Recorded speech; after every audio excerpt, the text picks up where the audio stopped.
Hi again. Samuel Andrews, Christianity and Anti-Christianity and their final conflict. He's dealing now with atheism, agnosticism, and pantheism in this chapter, and here specifically with agnosticism. This term, claimed by Professor Huxley, that's Julian Huxley, by the way, as a word of his coinage, is used to express man's necessary ignorance of God. In itself, it is a negative rather than positive term. Agnostics do not, like atheists, deny absolutely that there is a God, but say we cannot know whether he exists or not. And if he exists, we do not know that we have any true knowledge of him.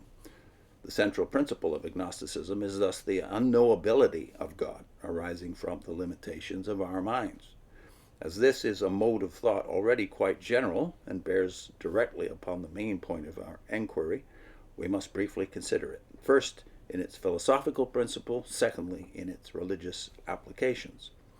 Going no further back than to Hume, who died in 1776, who has been called the father of modern agnosticism, we find him denying that we have any true knowledge of the attributes of God, whose existence, however, he did not deny.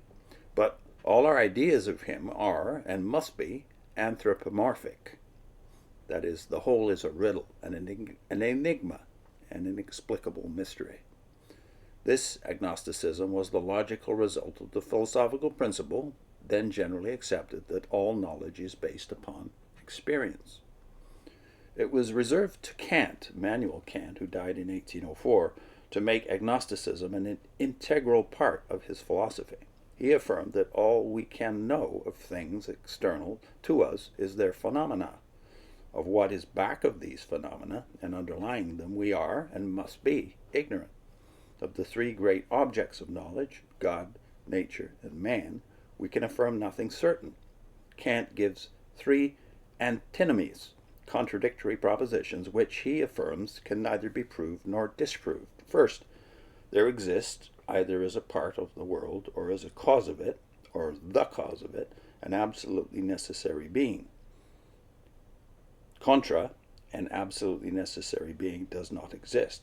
And second, the cosmos had a beginning and is limited in space. And its contra, the cosmos had no beginning and is not limited, but infinite. And third, the soul is an indissoluble and indestructible unity, and its contra, the soul, is dissoluble and transitory. This is all from Kant's Critique of Pure Reason, by the way. Thus, according to the Kantian philosophy, reason is unable to attain any certainty as to these vital points. It is hemmed in by a press of opposite and contradictory conclusions. It is true that Kant attempted in another way to prove the existence of a God, but only as a postulate or presupposition made necessary in order that man may keep the moral law, which is imperative. God exists because a necessary means to enable man to gain the victory over evil. It is generally admitted that this attempt is unsuccessful, and that any positive affirmation of God's existence is inconsistent with the leading idea of his philosophical system. Dorner says of this system that, quote, it leaves to the divine, as compared with the human, merely the semblance of existence, unquote. Professor Seth, in his Scottish philosophy, remarks, quote, Kant is the source of the most cultured agnosticism of the day. Religion with Kant is simply morality, and Christ's significance is only that of a moral ideal, and therefore our faith in him is moral, not historical. A rational theology must be founded upon the laws of morality. Humanity is the true Son of God. Whether the scriptures are historically true or not is a matter of no real importance, since the ideal of reason alone has validity. Thus, Kant, by denying that we can have any true knowledge of God, of the world, or of man, laid the foundation of a universal skepticism. As the mind can think only under its limitations, our conception of God must be anthropomorphic, and therefore both unreal and unworthy. Nevertheless, the notion of a supreme being is in many respects a highly useful idea. As bearing upon this point of agnosticism, two later writers should be mentioned, Hamilton and Mansel. The purpose of Hamilton, in opposition to the German pantheist, was to show that the infinite and the absolute are beyond the limits of our knowledge. He affirms that all we immediately know or can know is the conditioned, the relative, the phenomenal, the finite. We cannot know the infinite through a finite notion, or have a finite knowledge of an infinite object of knowledge. Hamilton thus placed himself in direct opposition to all who think that they can define and understand the nature of God. In this sense, he was an agnostic. But he also affirmed that through faith we apprehend what is beyond our knowledge. When I deny that the infinite can by us be known, I am far from denying that it must and ought to be believed. Mansel, in his Limits of Religious Thought, takes in substance the same ground. The conception of the absolute and the infinite, from whatever side we view it, appears encompassed with contradictions. To speak of an absolute or infinite person is simply to use language to which, however true it may be, in a superhuman sense, no mode of human thought can possibly attach itself. Yet Mansel believed in such an absolute and infinite person.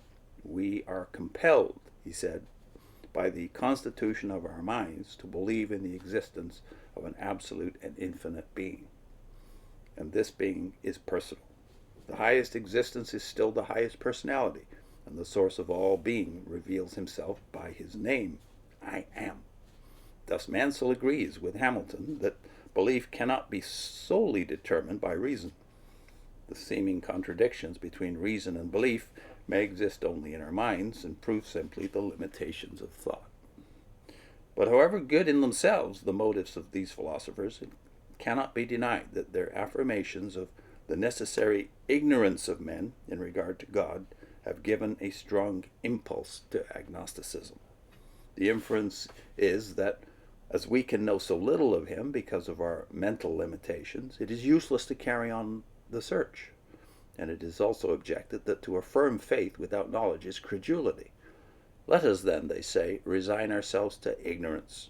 Some of those who speak thus are doubtless willing to be ignorant and glad to find some philosophic grounds on which to stand. But there are others, in their hearts seekers after God, who are burdened and perplexed by the intellectual difficulties which all questions connected with the infinite and eternal must present. And then before he gets into pantheism, he has a footnote building on this idea about true agnosticism.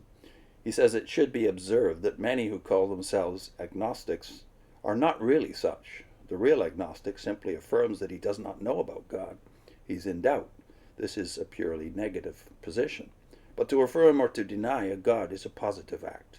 The true agnostic neither affirms nor denies. He has no belief one way or the other. He simply doubts.